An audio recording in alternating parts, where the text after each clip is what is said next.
Everyone knows how to laugh at a man who plants trees he will never see grow. In the Sierra, they call it stubbornness. They call it an old man's madness. They call it throwing good water onto dry ground. Rarely do they stop to think that a man like that, perhaps, is not planting for himself. Aurelio Mendoza learned it in his own flesh, and it cost him 12 winters to be proven right. That October dawn, before the sun rose behind the hills, Don Aurelio stepped out onto the porch of his cabin with a bucket of water, and one by one watered the scrawny oaks that ringed his house, while the first north wind bit at his cracked hands. If you believe that what is sown with love is never wholly lost, stay and hear this story to the end. Subscribe to Tales of the Old Country and hit the bell, because here the stories of the mountain are told the way they were told before, beside the firelight. 12 years earlier, Aurelio did not plant trees. 12 years earlier, he had Rosa, and with Rosa, he had everything a man could want in that lost corner of the Sierra of Durango. It was she who, already ill, lying on the cot by the window, asked him to ring the cabin with trees. Plant them in a circle, Aurelio, close together, like a wall, she told him one afternoon, her voice faint and her cold hand between his. He thought it was the delirium of the fever, and he went along with it. First to please her, then so as not to leave her alone in the idea. Rosa faded the way a good candle fades, without complaint, and she slipped away one January dawn, with the night frost still clinging to the window panes. They buried her in the town cemetery under a sky gone white with cold, and it seemed to Aurelio that they buried half of himself along with her. The morning after the burial, when the earth over the grave was still fresh and turned, Gennaro Palomares came up the dirt road with 2 farmhands and a mule. Gennaro was the most well-off man on that side of the mountain. He had felled every last tree on his own land to open pasture, and he flaunted his fat cattle the way another man flaunts a family name. He stopped at the gate, looked at the first shoots Aurelio had planted the evening before, with hands still dirty from the grave, and laughed a fat laugh that echoed in the silence of the hill. He pulled some coins from his pouch and counted them out slowly on the fence post, one on top of another, so they would rattle, and said, "A man on his own doesn't need a forest. Mendoza, he needs money. I'll send the boys. We'll pull up those useless sticks for firewood, and I'll take the eyesore off your hands. Sign here and we'll say no more about it." Father Genovevo, who had come up to sit with him in his grief, heard it all from the cabin door and lowered his eyes, ashamed of his own people. 2 boys out gathering firewood stood there, watching. Aurelio did not sign. He did not say a single word. He walked over slowly, gathered the coins off the post one by one, and returned them to Gennaro's open hand, without anger, almost with pity, closed the gate and went into his house.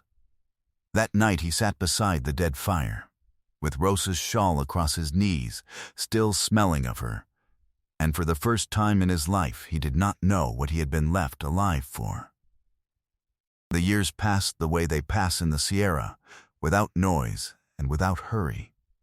Aurelio did not go down to the town again except for what he could not do without: a little salt, a little lard, a candle for Rosa's small altar, and each time he went down, he heard the same thing behind his back: "There goes the tree madman, the widower who talks to the mountain." The boys shouted at him from a distance, and the women crossed themselves, more out of pity than fear. But he would go back up to his hill and carry on with his work. He dug, he watered with water hauled from the well, he splinted the crooked trunks with sticks and cord. He defended the shoots from the goats and the frosts by covering them with sacks at night. At first the oaks barely reached his knee. In time they passed his shoulder, and one ordinary day, without his knowing when it had happened, he had to lift his face to see their crowns. To the oaks he added some cypress he transplanted himself from the ravine, and the circle closed in, green and stubborn, around the cabin. Every evening, as the sun went down, he lit a kerosene lantern and hung it from the eave, on the same nail where Rosa used to hang hers when she waited for him to come back from the mountain, so the light could be seen from the road.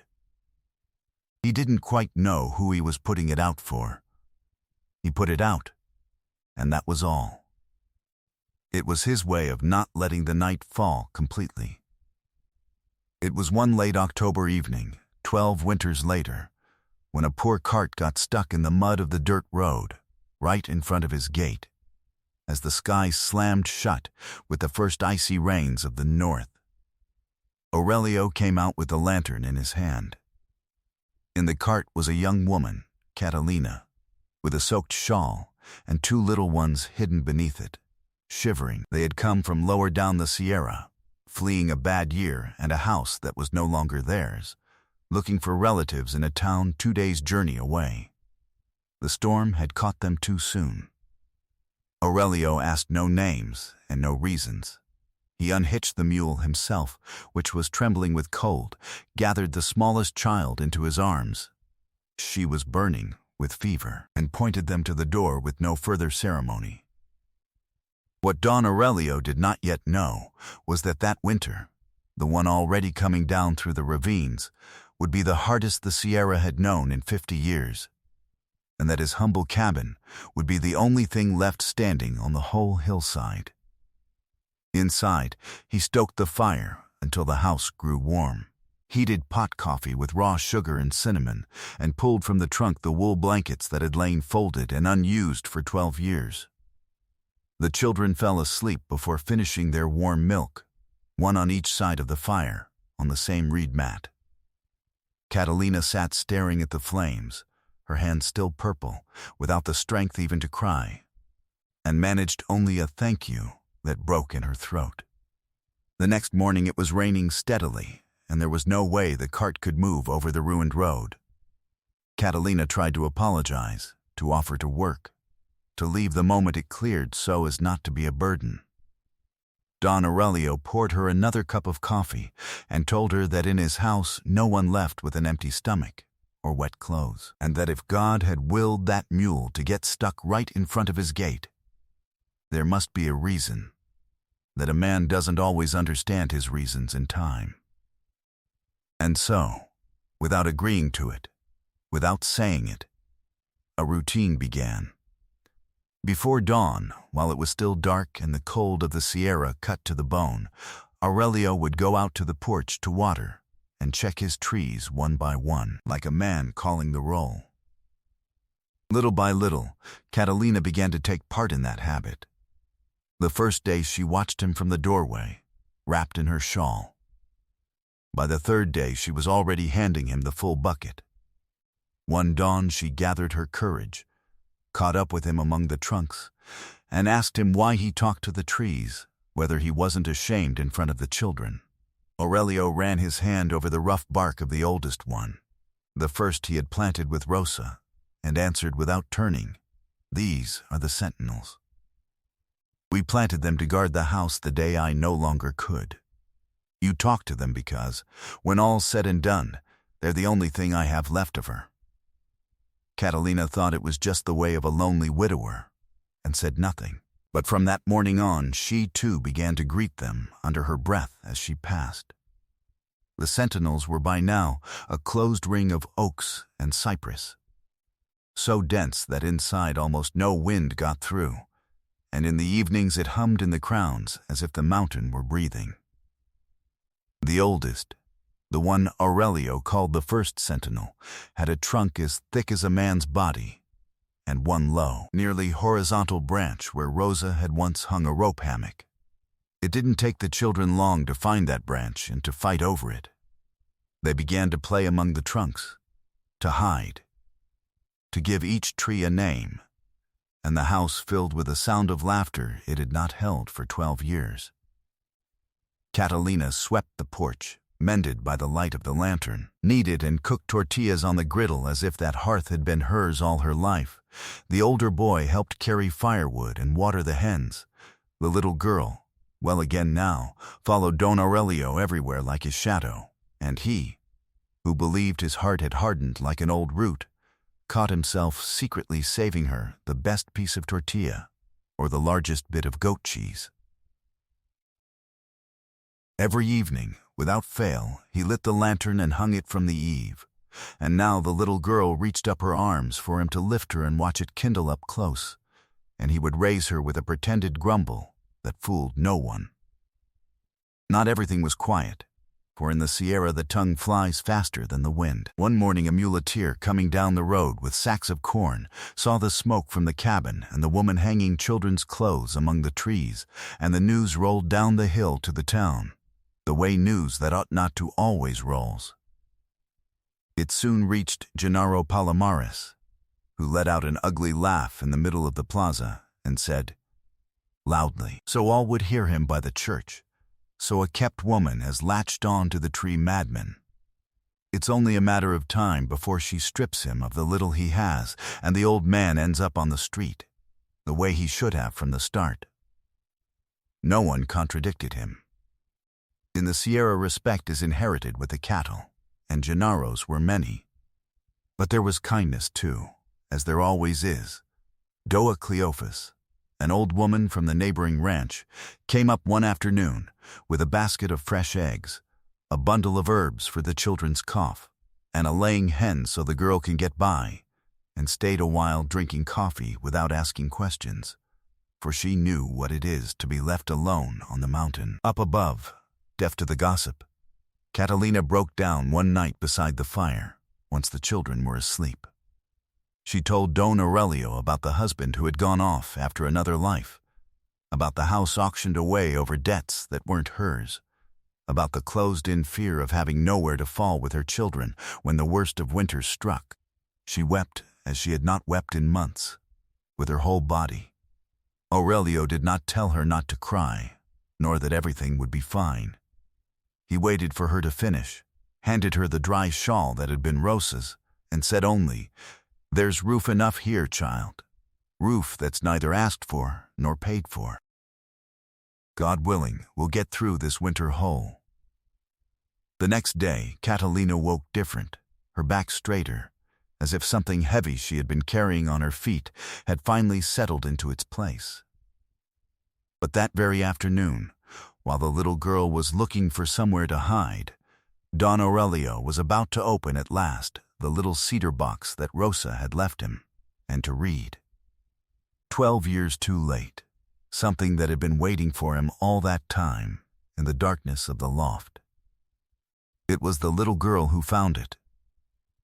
Climbing where she shouldn't, up among the loft beams, she brought down a little cedar box coated in dust, with Rosa's initials carved into the lid with a knife, and carried it to Aurelio, thinking it was a hidden toy. The old man recognized it the moment it was in his hands, and his pulse gave way. He had put it away the very day of the burial, with no heart to open it, and afterward time had covered it over with other things, and with that forgetting a man manufactures for himself so as not to hurt too much. He set it on the table, and sat a long while not daring to lift the lid. Inside were a rosary of seeds, a lock of hair wrapped in an embroidered handkerchief, and a letter folded in 4, yellowed with the years, with the date written in the corner in a trembling hand, January, the same month Rosa had gone. Aurelio never learned to read fluently. His voice shook as he asked Catalina to read it aloud. The letter was from Rosa. She had dictated it to the town schoolteacher in her last days, because her hand could no longer manage the pen, and that was why at the bottom there was also the teacher's signature as witness, and Father Genovo's. It told him that she knew she was leaving, that he must not be afraid of being left alone, and that this, and not the whim of a sick woman, was why she had asked him for the trees. "I didn't plant them for us, Aurelio," Catalina read, her voice slowing more and more. "I planted them for those who arrive with no roof the day the sky truly closes. This hill is nothing but north wind. You know that better than anyone, and some year a winter will come. I don't know when, that will carry off everything not sheltered. When that winter comes, you'll have a living wall around the house, and someone will knock at your door. Cold, open it, you stubborn old man. Don't you dare close it out of pride. That's what we planted them for. If God grants me that they grow, those trees will save more people than you and I ever knew in our lives. Catalina stayed with the letter in her hand, unable to read on, and turned to look through the window at the dense ring of trees that in that very moment was keeping them safe from the downpour, and then at her two children asleep on the mat, and she understood. With a shiver, the same thing Aurelio was understanding in that instant, that she and her children were, exactly, the people Rosa had been waiting for 12 years before ever meeting them. "It's you, Catalina," said the old man in a threat of a voice. "You're the one she knew would come." The silence grew heavy, the good kind. Aurelio rose slowly, went out onto the porch without a coat though the frost was falling, laid his open hand on the trunk of the first sentinel, and for the first time since the day of the burial, let the tears come. Not out of grief, but out of something gentle and deep that looked a great deal like gratitude. Everything the whole town had called an old man's madness for 12 years had at last a name, and the name was Rosa, and the name was love sown ahead of time. He closed his eyes and understood something he had suspected for 12 years without daring to believe it, that he had not been left alive for nothing, that he had been posted there on guard, keeping a promise until the one who was meant to come would come. Winter arrived 3 weeks later, and it arrived just as Rosa had foretold in her letter. First came the north wind, roaring down through the ravines as it had not in 50 years, tearing off eaves and sending roofing sheets flying.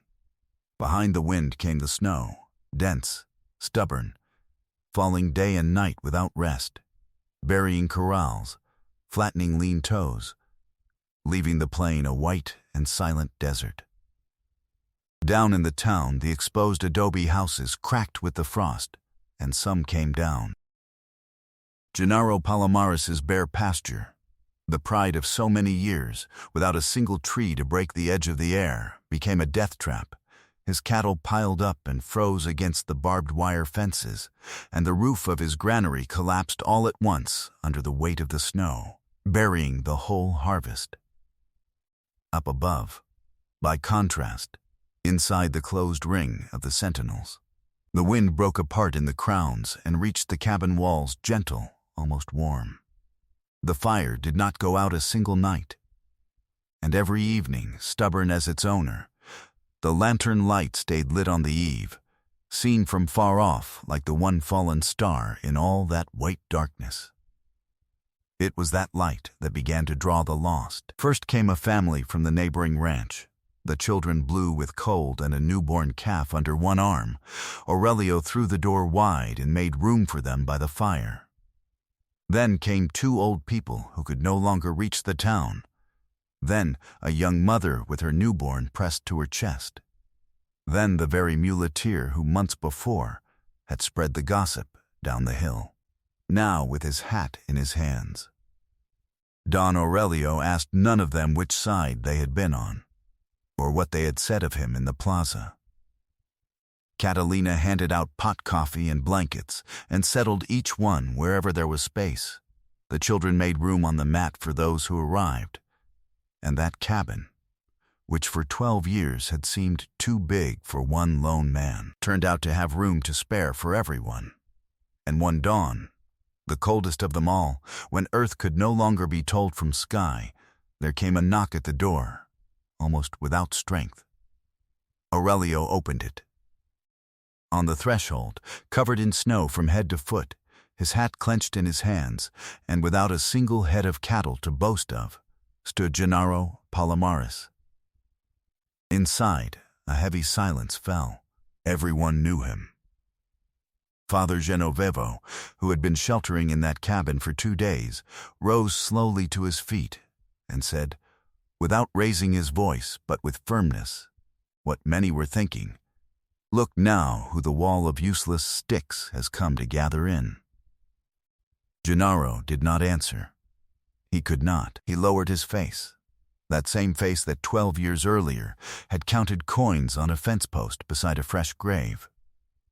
Catalina drew her children close to her, looking at him hard, without forgiveness. Everyone waited to see what the old man would do, whether he would leave him out in the cold, as anyone would have had the right to do. Aurelio walked slowly to the door, stood a long moment facing the man who had humiliated him the day after he buried his wife, watched him shiver under the snow, and at last spoke, slow and clear, so it would be heard to the last corner of the house. These doors were never shut. Gennaro, it was you who wouldn't come in. And he stepped aside to let him pass. Gennaro came in stumbling, dropped to his knees beside the fire, and wept like a child, not covering his face, in front of the whole town that had once laughed with him. No one said anything. Aurelio laid a wool blanket over his trembling shoulders and served him, with his own hands, a mug of good hot coffee. There was no reproach, no old accounts, not a single word too many. Because what is sown out of love gives shade not for one alone. It gives shade, when the real cold comes, for all those who one day have nowhere to go. Aurelio went back to his bench beside the fire, felt his hands go still for the first time in many weeks, and breathed deep, with the house full of living people, and his heart at last made whole. When winter finally gave way, and the snow began to run down, the ravines turned to water. On that whole hillside not a single soul had to be mourned for the cold, and in the entire town everyone knew perfectly well why. Spring came, and with it a smell of waking earth, of warm firewood, of fresh bread that Catalina drew from the clay oven, while the children ran barefoot among the trunks of the sentinels, dressed now in new green and full of nests. The lantern stayed on its nail, unlit by day, kindled every evening out of habit and out of promise. And where they had once laughed to see him pass, now they came up from the town with hoes on their shoulders, whole families asking Don Aurelio for a few shoots, a word of advice, a handful of acorns, to ring their own houses too with a living wall before the next winter. Even Gennaro Palomares had oaks planted in his bare pasture, in silence, seeking no one out, for there are repentances that instead of being spoken are sown and watered every morning. One of those afternoons, the two of them sitting on the porch watching the children play, Catalina asked Don Aurelio whether he didn't grow tired of half the town coming to ask him for things. The old man looked a long while at the ring of trees, looked at his little girl hanging from the low branch where a hammock had once been, and answered low, almost to himself, "Rosa didn't plant for me, child. She planted for this day. God had you marked down long before I ever knew you. I only kept watch so the promise would arrive in time. Sometimes the most important things are sown long before anyone understands what for. They are planted blindly, out of love or out of faith, and the years go by with them looking like a waste, until someone's winter comes, and the thing everyone called madness turns out to be the only wall left standing. The world is quick to laugh at what it does not understand, but the earth returns. Sooner or later, every root entrusted to it. Have you ever done something that everyone around you called madness, and only in time did they understand that it was, in truth, love sown ahead of its time? If this story touched something in your heart, leave me a comment and tell me from what part of Mexico, or from wherever you're watching, you're with me tonight. Give it a like, subscribe to Tales of the Old Country, and hit the bell. And share it with someone who needs to remember that no seed planted with love is lost, however many years it takes to give shade. Thank you for staying with me to the end. Until the next story, from heart to heart.